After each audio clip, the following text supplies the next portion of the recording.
क्या बात है, आप बहुत चिंता में हैं, बहुत परेशान हैं, दुखी हैं। यानी कि आप यूनिवर्स को क्या मैसेज दे रहे हैं कि दुख मुझे पसंद है। यूनिवर्स नहीं जानता कि आपको दुख पसंद है या सुख। जो आपने वाइब्रेशन भेजी, ठीक वैसी ही वाइब्रेशन आपके पास वापस आएगी। यदि आप लगातार चिंतित रहते हैं, दुखी रहते हैं, परेशान रहते हैं, तो ठीक वैसी ही वाइब्रेशन जब आप भेजते हैं यूनिवर्स में, ब्रह्मांड में, तो उसका रिफ्लेक्शन वापस उसी तरीके से आता है। क्या आता है? दुखी हैं तो दुख, सुखी हैं तो सुख। यानी कि जब आप चिंतित होते हैं लगातार, तो आपकी वाइब्रेशन कैसी बनी? लो हो गई। लो वाइब्रेशन, दुख वाली वाइब्रेशन, परेशानी वाली वाइब्रेशन।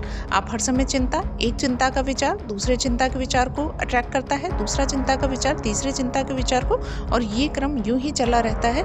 आप देखते होंगे कि अगर आप एक परेशानी से उबरते हैं तो दूसरी परेशानी, दूसरी से तीसरी, और जब आप उसका गाना गाने लगते हैं, मतलब आप दूसरों से और इसको बताने लगते हैं, तो बिल्कुल वो चीज़ बार बार होती रहती है जीवन में। और हम समझते हैं कि हम किसी को बता करके ये बता रहे हैं कि हम कितने दुखी हैं, हम कितने महान हैं, एक तरीके से कि हम देखो कितना दुख सह रहे हैं।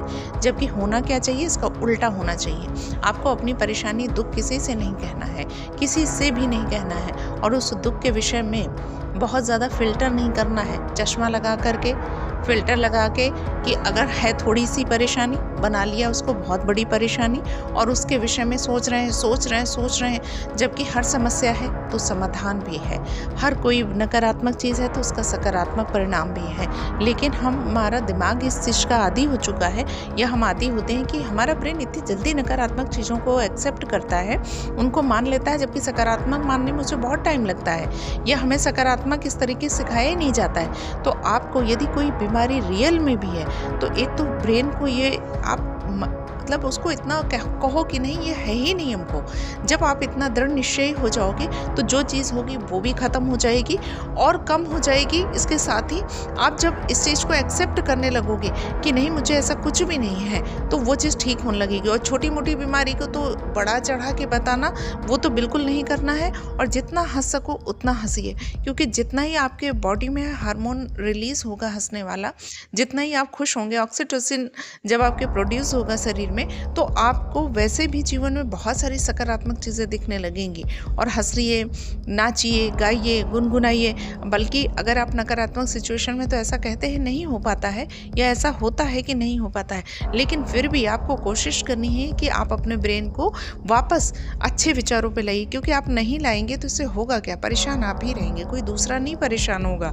आप ही के पास वही फ्रीक्वेंसी वापस आती रहेगी जो फ्रीक्वेंसी आप दे रहे हैं, जिस फ्रीक्वेंसी पे आप वाइब्रेट कर रहे हैं। यानी जब आप दुखी हैं तो आपकी फ्रीक्वेंसी हो जाती है लो, और आप वही लो फ्रीक्वेंसी के विचार या दुखी विचार जब ऊपर भेजते हैं, ब्रह्मांड में देते हैं, तो वही चीज़ें आपके पास आती हैं। और जब आप उसको कहते हैं, किसी से बताते हैं, तो को क्रिएशन होता है। को क्रिएशन का मतलब होता है किसी चीज़ को आपने बताया तो 1 से 2, 2 से 3 वो चीज़ बढ़ती जाती है। तो नकारात्मक बताएंगे तो नकारात्मक बढ़ेगा, सकारात्मक बताएंगे तो सकारात्मक बढ़ेगा।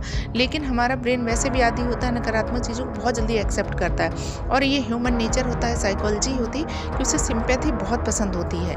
तो इनको दूर कीजिए, इतना पावरफुल बनाइए कि आपके विचारों को कोई प्रभावित ना कर पाए। आप खुद अपने विचारों के नियंता बने। Thank you so much. इसके साथ ही फ्रेंड्स, आप लोग कमेंट्स भी कीजिए, इससे मुझे मोटिवेशन मिलता है। या आप किस विषय पर सुनना चाहते हैं वो भी बताइए। Thank you.